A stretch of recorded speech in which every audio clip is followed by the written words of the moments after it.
యేసు ప్రభువు వారి రహస్య రాకడలో ఎత్తబడిన తరువాత క్రీస్తు న్యాయపీఠం ఎదుట పొందుకును కిరీటాల్లో మరొకటి ఆనంద కిరీటము లేదా అతిశయ కిరీటము.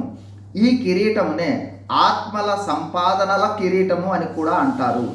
ఈ ఆనంద కిరీటము సువార్త ప్రకటనలో నిమగ్నమై అనేక ఆత్మలను సంపాదించు క్రైస్తవుల కొరకు సిద్ధపరచబడి ఉంది. అలాగే రక్షణ సాక్ష్యాన్ని తెలుపుతూ క్రీస్తును అనేకులకు తెలియచేస్తూ సాక్ష్య జీవితం ద్వారా అనేకులను క్రీస్తు నొద్దకు నడిపించిన వారికి కూడా ఈ కిరీటము పొందటానికి అర్హులు. ఈ కిరీటాన్ని క్రైస్తవులందరికీ ఇవ్వాలనేది దేవుని అభిలాష.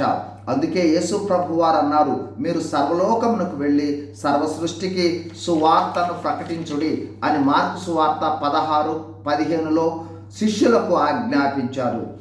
శిష్యులు అంటే విశ్వసించిన మనమందరము. దీనినే గ్రేట్ కమిషన్ అంటారు లేదా గొప్ప ఆజ్ఞ అంటారు. సమరయ స్త్రీ కూడా ప్రభువును తెలుసుకున్న తర్వాత తన గ్రామంలోని అనేకులను ప్రభువు వద్దకు నడిపించింది. సువార్త ప్రకటించకపోయిన ఎడల నాకు శ్రమ అని పౌలు భక్తుడు అంటూ ఉన్నాడు. రక్షింపబడిన వారు సువార్తక ప్రకటించకుండా ఉండరాదు. ఎందుకంటే సువార్త ప్రకటన ఒకటి గొప్ప ఆజ్ఞ, 2 మానవుల రక్షణకు కారణమై రక్షణ ద్వారా వచ్చు స్వాస్థ్యానికి వారసులను చేస్తుంది, 3 నరక శిక్ష నుండి తప్పించబడి పరలోక ప్రవేశాన్ని కల్పిస్తుంది, 4 పరలోక రాజ్య విస్తరణకు దోహదం చేస్తుంది, 5 మానవుల నిత్య నిరీక్షణకు కారణమవుతుంది, 6 మానవులు రక్షణలోనికి వచ్చి ఫలితంగా నిత్య జీవము కలిగి నిత్యత్వములో ఉంటారు. అంతేకాదు క్రీస్తు న్యాయపీఠము ఎదుట ఆనంద కిరీటము లేదా అతిశయ కిరీటం పొందుకుంటారు.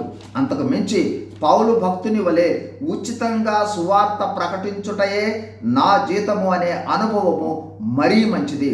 సువార్త అంటే యేసుక్రీస్తు మరణ భూస్థాపన పునరుద్ధానాలను ప్రకటించుటయే, మనము పొందిన రక్షణ సాక్ష్యాన్ని పంచుకొనుటయే, యేసు ప్రభువును ప్రకటించుటయే, యేసు ప్రభువును అనేకులకు తెలియజేయుటయే. సువార్త ప్రకటన ప్రతి క్రైస్తవుని కనీస తప్పనిసరి విధిగా చేయవలసిన బాధ్యత. అంత మాత్రమే కాదు, గొప్ప ఆజ్ఞ.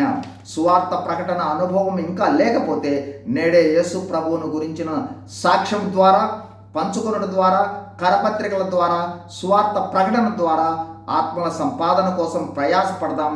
ఆనంద లేదా అతిశయ కిరీటాన్ని పొందుకుందాం. God bless you. Thank you.